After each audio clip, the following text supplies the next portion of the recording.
నమస్తే. ఇన్నాళ్ళు నన్ను సపోర్ట్ చేస్తూ, ఎంకరేజ్ చేస్తూ మీ ప్రేమని నాకు అందిస్తున్న ప్రతి ఒక్కరికి కృతజ్ఞతలు. అలాగే ఈ వీడియో కూడా ఖచ్చితంగా మీకు ఉపయోగపడుతుంది. లైక్, షేర్ అండ్ సబ్స్క్రైబ్ చేసి మీ సపోర్ట్‌ని నాకు అందించండి. అలాగే ఈ వీడియో పట్ల మీకున్న అభిప్రాయాన్ని కామెంట్ సెక్షన్‌లో కామెంట్ చేసి తెలియజేయండి. ఇప్పుడు వీడియోని చూద్దాం. నమస్తే. Welcome to our channel. నేను పద్మిని. ప్రస్తుతం మనతో పాటు ప్రముఖ ఆధ్యాత్మికవేత్త, జ్యోతిష పండితులు, అమ్మవారి సేవకులు, దత్త గణపతి ఉపాసకులు మురళీధర శర్మ గారు మనతో పాటు ఉన్నారు. మాట్లాడదాం. మురళి గారు నమస్తే అండి. మహాదేవ శ్రీమాత్రే నమః. జులై మాసం వచ్చేస్తోంది. ఇంగ్లీష్ మాసం. అలాగే జులై 6వ తారీఖు నుంచి ఆషాఢ మాసం కూడా ప్రారంభం కాబోతోంది. అయితే జులై 1 నుంచి ఒకవేళ మనం చూసుకుంటే ఎట్లా ఉండబోతుంది ఈ జులై మాసం మొత్తం కూడా? మాస ఫలితాలు ఒక్కసారి మీ ద్వారా తెలుసుకోవాలని అనుకుంటున్నాను. ద్వాదశ రాశులకి కూడా గోచారం ఎలా ఉంది? మరి ఎట్లాంటి పరిస్థితులు ఉండబోతున్నాయి ద్వాదశ రాశుల వాళ్ళకి? ఎలా ఉండబోతోంది ఈ మాసం అంతా? ఒక్కసారి మీ ద్వారా మురళి గారు. తప్పకుండా అమ్మా. ప్రతి వీడియోలో కూడా మనం ఇంట్రో ఇవ్వడం జరుగుతున్నది. గ్రహచారం వేరు, గోచారం లేదు అనేటువంటి విషయాన్ని గమనించుకోండి. ఇక్కడ కొన్ని సందర్భాలలో తప్పకుండా కూడా ఒక 36 ఇయర్స్ తర్వాత మరలా 36 ఇయర్స్ తర్వాత ఒక సైకిల్ అనేటువంటిది రన్ అవుతూ ఉంటుంది. జాతకరీత్యా 100కు 100% మీరు పుట్టినటువంటి సమయానికి ఏదైతే ఒక లగ్నం ఏర్పడుతుందో ఆ దశ, అంతర్దశ, అదేవిధంగా భుక్తి అనేటువంటిది 100కు 95% మనకు సహకరిస్తే ఈ యొక్క ఆఫ్టర్ 40 ఇయర్స్ తర్వాత ఈ యొక్క నామకరణం ఏదైతే ఉంటుందో దాన్ని బట్టి కూడా చూసుకునేటువంటి పరిస్థితి ఉంటుంది అనేటువంటి విషయాన్ని ఖచ్చితంగా అవును గమనించుకోండి. ఎందుకు అంటే మా జాతకం మా యొక్క రాశి బాగుంది అయినా మాకు కలిసి రావటం లేదు అంటే అప్పుడు ఇప్పుడు మనం చెప్పినటువంటి విషయాన్ని పరిగణనలోకి తీసుకొని మరి మీరు పుట్టినటువంటి సమయంలో ఏ విధమైనటువంటి లగ్నం ఏర్పడింది, ఆ యొక్క లగ్న అధిపతి అష్టమాధిపతితో కలిసి ఉన్నాడా, మరి లేదా నీచబడి ఉన్నాడా, మరి ప్రజెంట్గా నడుస్తున్నటువంటి దశ అదే ఉందా, ఇలా ఒకసారి క్షుణ్ణంగా చూసుకున్నట్టయితే మంచి ఫలితం ఉంటుంది. ఇక్కడ సంతానం కోసం ఎదురు చూస్తూ ఉండేటువంటి వారు ఉదాహరణకు పంచమ దృష్ట లేదా పంచమాత ఏ గ్రహం ఉంది, పంచమాధిపతి ఎవరు అనేటువంటిది మనం చూసుకోవాలి.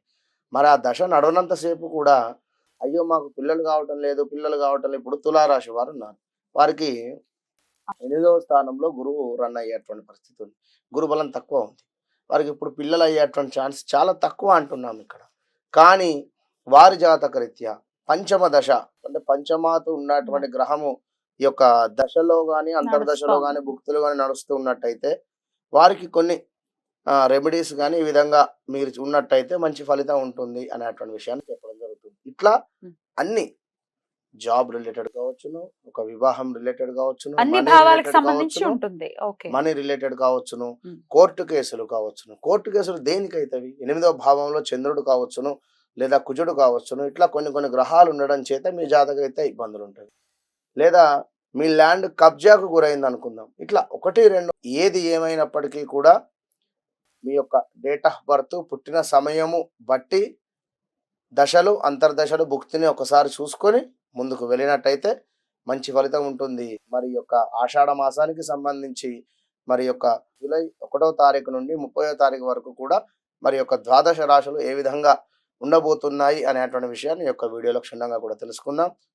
ఇక మిథున రాశి వారికి ఎలా ఉండబోతుందండి జూన్ మాసం మొత్తం కూడా? తప్పకుండా మిథున రాశి వారికి 12వ స్థానంలో గురువు, అదే విధంగా కుజుడు కూడా రాబోతూ ఉన్నాడు అక్కడికి.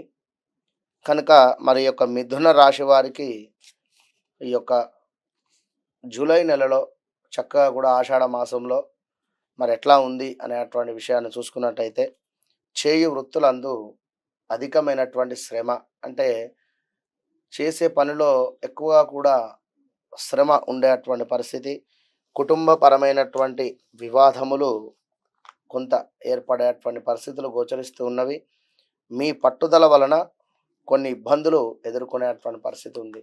కనుక మిథున రాశి వారి ఇక్కడ క్లియర్గా ఒక విషయం చెప్తున్నాము, పట్టుదలతో మాత్రం ఉండకండి. కొన్ని సందర్భాలలో అదేదో సినిమాలో డైలాగ్ ఉంటుంది కదా, పట్టుకోవడం కంటే విడిచిపెట్టడం బెటర్ అని చెప్పి, ఆ విధంగా కొన్ని సందర్భాలలో మీరు అటువంటి ప్రయత్నం చేయండి. అలా వస్తుంది, తల దించుకోమని చెప్పే అటువంటి పరిస్థితి నెలలో మొత్తము కూడా. అయితే ఆ విధంగా మీరు ముందుకు వెళ్ళేటువంటి ప్రయత్నం చేయండి.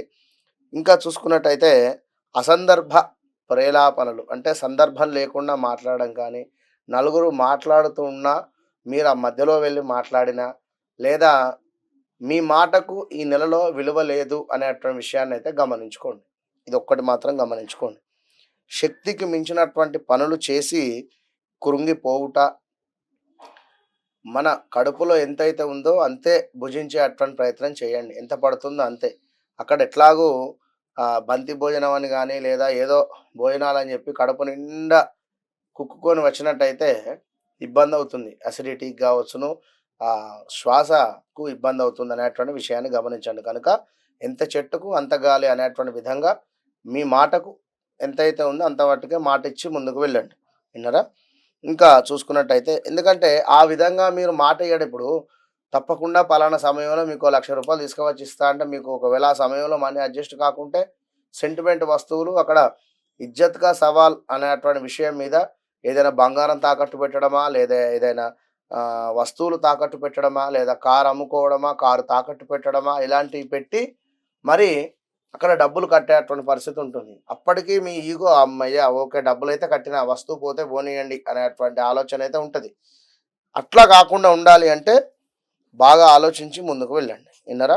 మించినటువంటి పనులు చేయకండి. శక్తికి మించినటువంటి మాటలు కానీ పనులు కానీ చేయకండి.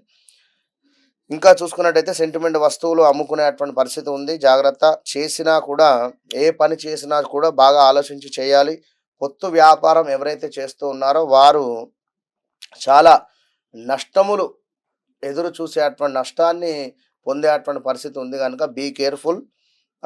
ఇంటి అందు కలహాలు కావచ్చును, వ్యర్థ సంచారము, చేయు పనులందు కాస్త ఆలస్యంగా ముందుకు వెళ్ళేటువంటి పరిస్థితి ఉంది ఈ నెలలో. అనుకోని ఆపదలు సంభవించును. ఏవో ఇది అనుకుంటే అసలు మీరు ఎక్స్పెక్టేషన్ చేయలేని మీకు ఎదురుగా అది అయ్యేటువంటి పరిస్థితి. ఉదాహరణకు మిథున రాశికి సంబంధించిన వారు మీ పిల్లలు ఏమైనా లవ్ మ్యారేజ్ చేసుకోవడం కానీ, లేదా పిల్లలు ఏమైనా యాక్సిడెంట్కి గురవ్వడం కానీ, పిల్లలు ఏమైనా ఎక్కడైనా ఆన్లైన్లో గేమ్స్ ఆడి డబ్బులు పోగొట్టుకొని, లేదా ఇట్లా 1, 2 అని కాదు, ఏదైనా ఒక నలుగురు హాస్టల్లో కలిసి ఉంటున్నారు అనుకుందాం, అక్కడ ఏదైనా గోల్డ్ రిలేటెడ్ చైన్ కానీ ఉంగరం కానీ పోతుంది మీ మిథున రాశికి సంబంధించినటువంటి వారి మీద పడడం కానీ, ఇలా ఉండేటువంటి పరిస్థితులు ఉన్నవి. అవసరానికి మాత్రము చేతిలో డబ్బు నిల్వ మాత్రం ఉండదు అనేటువంటి విషయాన్ని చూడండి. చేపట్టిన పనులలో శ్రమకు తగినటువంటి ఫలితం అయితే లభించటం లేదు. కొన్ని వ్యవహారాలలో చివరి నిమిషంలో ఆకస్మికంగా నిర్ణయాలు మార్చుకొని ఇబ్బందులు ఎదుర్కొంటూ ఉన్నారు. గృహ నిర్మాణ పనులు మందకోడిగా సాగేటువంటి పరిస్థితి ఉంది. బంధుమిత్రుల నుండి శుభకార్య ఆహ్వానాలు అందుతూ ఉన్నాయి. పాత మిత్రులను కలుసుకొని కొన్ని విషయాలు చర్చించేటువంటి పరిస్థితి ఉంది. వృత్తి వ్యాపారాలలో సకాలంలో పెట్టుబడులు అందక కొంత నష్టాన్ని కూడా ఎదురు చూస్తున్నారు. ఉద్యోగ విషయంలో అదనపు బాధ్యతలు, ఇంకా తగిన విశ్రాంతి అయితే ఉండదు అని చెప్పవచ్చును. ఈ యొక్క మాసం మొత్తము కూడా గందరగోళమైనటువంటి పరిస్థితులు ఏర్పడేటువంటి పరిస్థితి ఉంది. ఇంకా ఈ యొక్క నెల మొత్తము కూడా కుటుంబ సభ్యుల నుండి శుభవార్తలు అనేటువంటిది పెద్దగా ఎక్స్పెక్టేషన్ అయితే చేయకుండా ఉండండి. సంతానము, విద్య రంగం అంటే ఈ ఫీల్డ్ కానీ మీ యొక్క సంతానము మంచి విద్య కావచ్చును, లేదా ఆ విషయాల్లో దృష్టి సాధించేటువంటి పరిస్థితి అయితే ఉంది. అంటే మీ పిల్లలు చక్కగా చదువుకునేటువంటి పరిస్థితి అయితే ఉంది మిథున రాశికి సంబంధించినటువంటి పిల్లలు. మరి మిథున రాశి వారే చదువు రీత్యా మాత్రం కొంత ఇబ్బందికరంగా వాతావరణం. మొత్తం మీద మిథున రాశి వారికి ఈ యొక్క జూలై నెల కొంత పర్వాలేదు అనేటువంటి విధంగా ఉంది. నవగ్రహాలకు సంబంధించినటువంటి స్తోత్రము ఆదిత్యాయ చ సోమాయ మంగళాయ బుధాయ చ గురు శుక్ర శనిభ్యచ్చ రాహవే కేతవే నమో నమః. ఖచ్చితంగా 108 సార్లు పారాయణం చేసుకున్న తర్వాతనే మీరు ఇంటి నుండి బయటికి వెళ్ళండి. మంచి ఫలితం ఉంటుంది. All the best. చాలా చక్కగా వివరించారు. ఇక నెక్స్ట్ ఎపిసోడ్ లో కర్కాటక రాశి గురించి మాట్లాడుకుందాం. Thank you. మహాదేవ్.